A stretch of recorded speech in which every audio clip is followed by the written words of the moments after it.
अंबिकापुर से खबर है। जिला सरगुजा के अंबिकापुर में जमीन के नामांतरण को लेकर फर्जी दस्तावेजों के सहारे किसी अन्य की संपत्ति हड़पने की गंभीर आरोपों का सामना कर रहे डॉक्टर वैभव जायसवाल की अग्रिम जमानत याचिका को प्रथम अपर सत्र न्यायालय ने खारिज कर दिया है। साथ ही पिछले 6 महीने में से फरार चल रहे आरोपी डॉक्टर को जल्द गिरफ्तार किए जाने की मांग तेज हो गई है। दरअसल ये पूरा मामला थाना कोतवाली अंबिकापुर के अपराध क्रमांक 114/2025 से जुड़ा है, जिसमें आरोपी के खिलाफ आईपीसी की धारा 420, 467, 468 और 120 बी के तहत गंभीर आपराधिक कृत्य दर्ज हैं। इधर न्यायालय ने अपने आदेश में स्पष्ट कहा कि मामला केवल सिविल विवाद नहीं बल्कि प्रथम दृष्टया सुनियोजित आर्थिक अपराध प्रतीत होता है। आदेश में उल्लेख है कि आरोपी ने नामांतरण हेतु फर्जी मृत्यु प्रमाण पत्र, पटवारी की रिपोर्ट और विक्रय पत्र जैसे दस्तावेजों का सहारा लिया, जिसमें संपत्ति अपने नाम पर करवाने की कोशिश की गई। साथ ही प्रार्थी ने यह भी आरोप लगाया कि स्वर्गीय प्रीतम सिंह के नाम से फर्जी दस्तावेज तैयार कर आरोपी ने संपत्ति अपने पिता सुरेश जायसवाल के नाम से हटाकर स्वयं के नाम करवा ली, जबकि मृतक के परिवार में अन्य वारिस भी जीवित हैं। इधर अदालत ने यह भी स्पष्ट कहा कि यदि आरोपी को अग्रिम जमानत दी जाती है तो यह मौखिक व दस्तावेजी साक्ष्यों को प्रभावित कर सकता है। इसके साथ ही पीड़ित की जान को भी खतरा हो सकता है। प्रथम अपर सत्र न्यायाधीश ममता पटेल ने यह कहते हुए अग्रिम जमानत याचिका खारिज कर दी कि ऐसी स्थिति में आरोपी को जमानत का लाभ नहीं दिया जा सकता।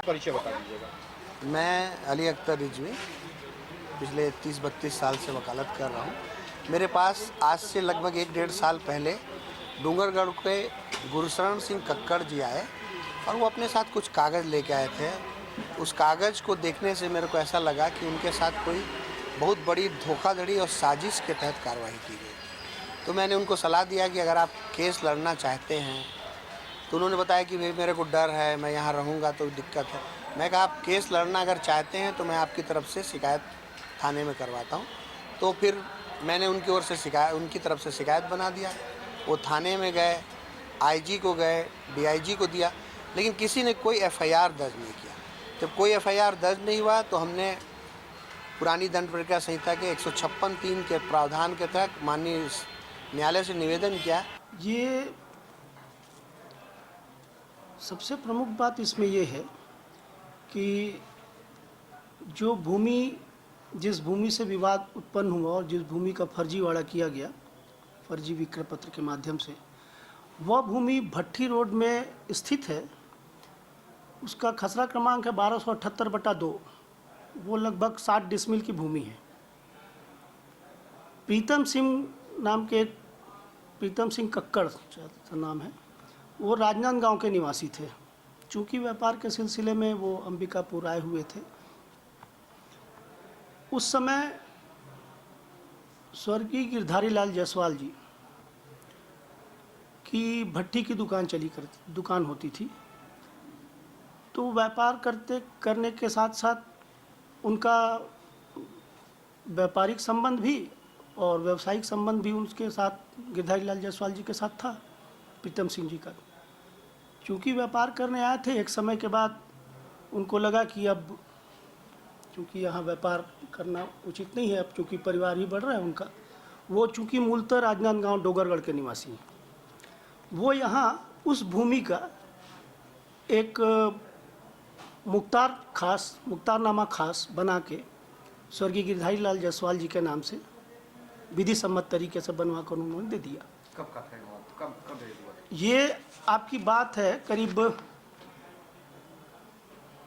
86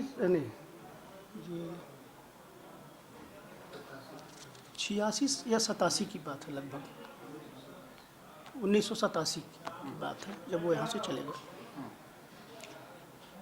उसके बाद स्वर्गीय गिरधारी लाल जायसवाल जी की भी मृत्यु हो गई।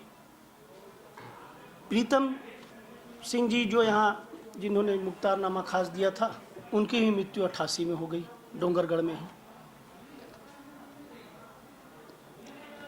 उसके बाद कुछ वर्षों के बाद एक वसीयतनामा तैयार किया गया और उस फर्जी वसीयतनामा में यह बताया गया, फर्जी इसलिए बोल रहे हैं क्योंकि उसमें जो हस्ताक्षर है प्रीतम सिंह जी का वह हिंदी में है, और जैसा जानकारी मिली है कि वो गुरुमुखी के अलावा कोई भाषा नहीं जानते थे। अपना हस्ताक्षर वो गुरुमुखी पंजाबी में करते थे। मुख्तारनामा खास में भी उनका जो हस्ताक्षर है वो गुरुमुखी में है। उस फर्जी नाम जो वसीयत था उसको तैयार करके